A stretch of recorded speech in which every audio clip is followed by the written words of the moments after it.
So now our chapter is already completed. So we are going to discuss about the question answers. So the first question is the fill in the blanks.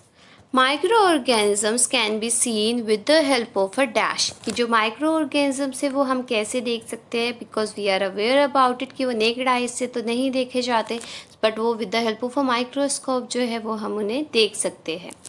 After that, blue green algae dash fix dash directly from the air and enhance fertility of a soil. तो जो blue green algae है वो क्या करते हैं, वो fix करते हैं नाइट्रोजन को डायरेक्टली एयर से और इन्हांस कर देते हैं, जो सॉइल का फर्टिलिटी है उसको इंक्रीज कर देते हैं. After that alcohol is produced with the help of dash. जो एल्कोहल है वो कैसे प्रोड्यूस होता है, वो यीस्ट की हेल्प से प्रोड्यूस होता है. Now the next one is cholera. Cholera जो है that is caused by the bacteria vibrio cholera. तो जो बैक्टीरिया है it is a bacterial diseases और उसका नाम क्या है बैक्टीरिया का, विब्रियो कॉलेरा, जो कि कॉलेरा डिजीज कॉज करता है. Now tick the correct answer. So yeast is use in the production of. तो जो यीस्ट है वो किसकी प्रोडक्शन में यूज़ होता है, वो एल्कोहल के प्रोडक्शन में यूज़ होता है. The following is an antibiotic. So इन चारों में से कौन सा एंटीबायोटिक है, so streptomycin is a antibiotic. After that carrier of malaria causing protozoan is. तो जो मलेरिया कॉजिंग प्रोटोजोआ है बेसिकली उसका कैरियर कौन है, so we are aware about it कि जो फीमेल एनोफिलस मॉस्किटो है वो क्या है, वो कैरियर है प्रोटोजोआ की, जो कि क्या करता है, मलेरिया फैलाता है. The most common carrier of a communicable diseases. तो communicable diseases are those diseases जो कि infected person से किसी भी normal person को लग जाती है और उसका carrier कौन होता है, house fly is a basic carrier. Now the next is the bread और idli dough rises because of. जो bread है या इडली का जो आटा होता है, जो गुंदा हुआ आटा होता है, तो वो राइस क्यों होता है, क्योंकि उसमें यीस्ट सेल जो है उसकी ग्रोथ हो जाती है और वो क्या करता है, वो कार्बन डाइऑक्साइड रिलीज़ करता है, जिसके वजह से आपका जो डो का साइज़ है वो बहुत ज़्यादा बढ़ जाता है.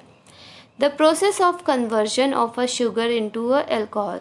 तो जो आपका प्रोसेस है जिससे क्या होता है, शुगर जो है वो एल्कोहल में कन्वर्ट होता है, तो उस प्रोसेस को हम क्या कहते हैं, that is known as the fermentation.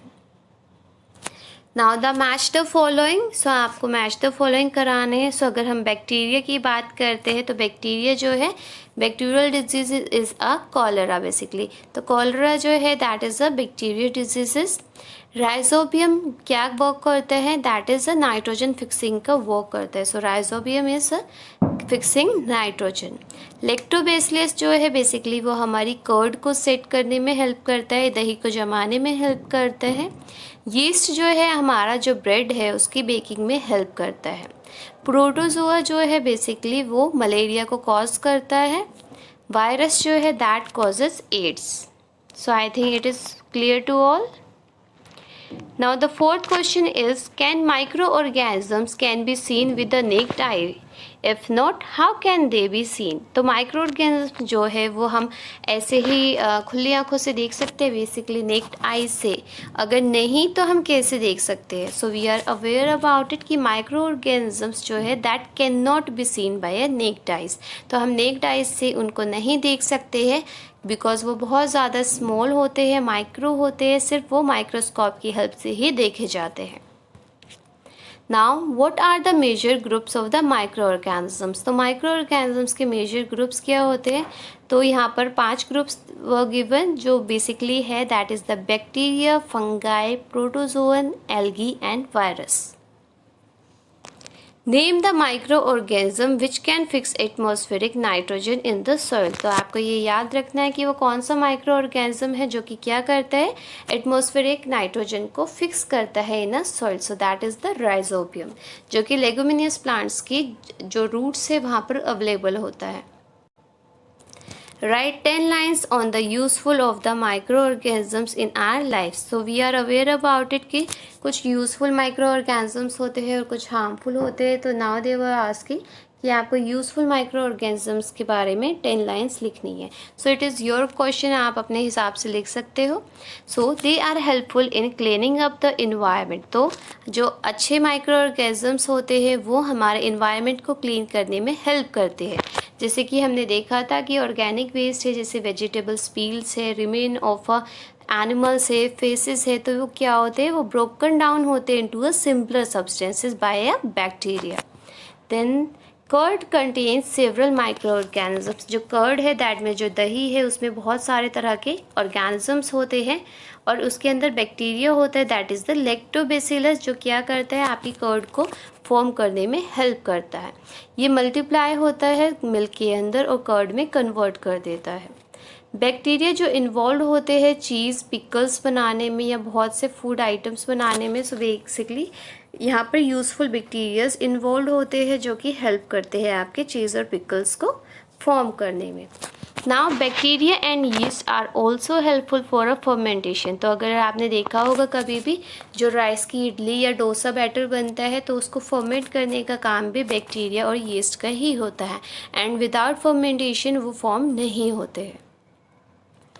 Yeast जो है वो रिप्रोड्यूस करता है रैपिडली, बहुत ही तेज़ स्पीड से, और ये क्या करता है, ये कार्बन डाइऑक्साइड को प्रोड्यूस करता है रेस्पिरेशन के तौर पर। एंड आफ्टर दैट जो वो बबल्स होते हैं गैस के, वो आपके जो डो का साइज़ है उसको इंक्रीज़ कर देते हैं।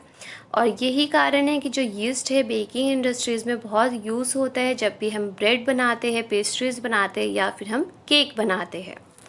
नाउ अगर हम बात करते हैं माइक्रो ऑर्गेनिजम्स की, तो ये लार्ज स्केल में एक और काम पे बहुत ज़्यादा यूज़ होता है, that is for the production of the alcohol. जो एल्कोहल है, वाइन है, एसिटिक एसिड है, दैट में जो सिरका होता है, उसके लिए माइक्रो ऑर्गेनिजम्स जो है वो लार्ज स्केल में यूज़ किए जाते हैं।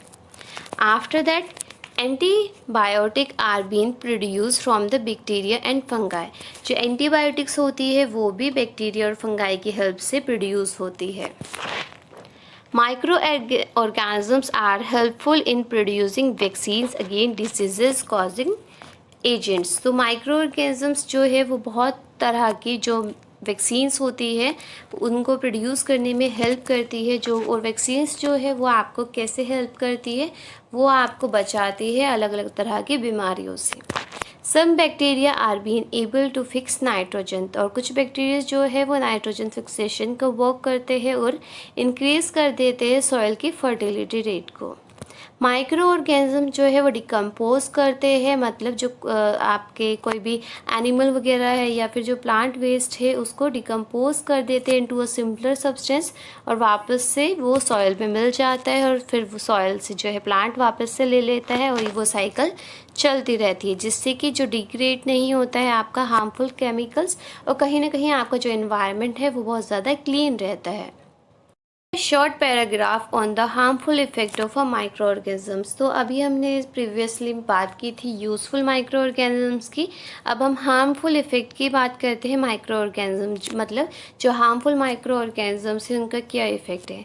सो माइक्रो ऑर्गेनिजम्स जो कि डिजीज़ कॉजिंग है, दैट मीन्स वो डिजीज़ करते हैं, या तो वो प्लांट हो या फिर वो एनिमल हो। तो हमने कुछ डिजीज़ पढ़ी थी, now we are going to discuss that.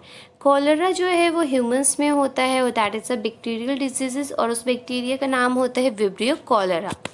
Animals में जो वायरस होता है बेसिकली वो क्या कॉज करता है, that causes food and mouth diseases.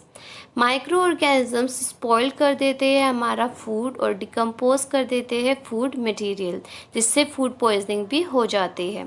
Some microorganisms spoil leather and clothes, और कुछ माइक्रो ऑर्गेनिजम्स जो है वो लेदर और क्लॉथ्स को भी स्पॉइल कर देते हैं।